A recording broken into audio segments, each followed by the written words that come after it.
DA মামলায় রাজ্য সরকারি কর্মীদের জয়ের সম্ভাবনা কতটা? সংগ্রামী যৌথ মঞ্চের সাবমিশনে কি আছে, সবকিছু এই ভিডিওতে আমরা বিস্তারিত আলোচনা করব।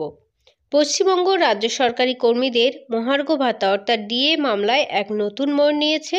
সংগ্রামী যৌথ মঞ্চের পক্ষ থেকে সুপ্রিম কোর্টে একটি লিখিত আবেদন জমা দেওয়া হয়েছে, তা প্রকাশও হয়েছে, যা এই দীর্ঘ লড়াইয়ে কর্মীদের জয়ের সম্ভাবনাকে আরও উজ্জ্বল করেছে বলে মনে করছেন বিশেষজ্ঞরা।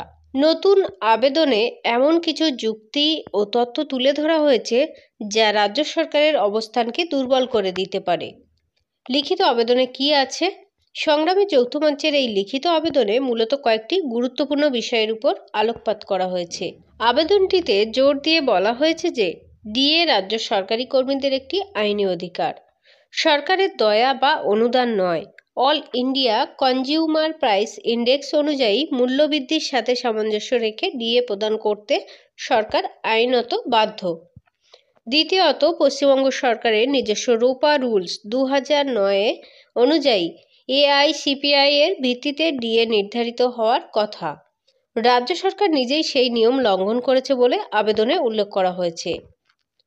রাজ্য সরকার বারে বারে আর্থিক অক্ষমতার কারণ দেখিয়ে ডিএ মেটানো থেকে বিরত থেকেছে, কিন্তু এই আবেদনের তথ্য দিয়ে দেখানো হয়েছে যে এটি একটি ভিত্তিহীন যুক্তি।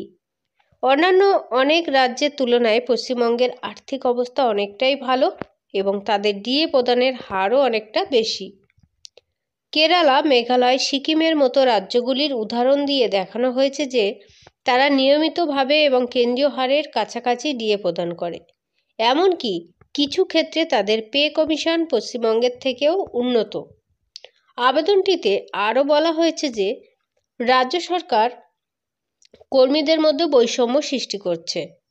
দিল্লির বঙ্গভবন বা চেন্নাইয়ের ইউথ হোস্টেলের কর্মরত পশ্চিমবঙ্গের কর্মীরা কেন্দ্রীয় হারে ডিএ পেলেও রাজ্যের অভ্যন্তরে কর্মরত কর্মীরা তা থেকে বঞ্চিত হচ্ছেন, যা সংবিধানের 14 নম্বর ধারায় কিন্তু পরিপন্থী। রাজ্য সরকারি কর্মীরা দীর্ঘদিন ধরে কেন্দ্রীয় হারে ডিএর দাবিতে আন্দোলন চালিয়ে যাচ্ছেন।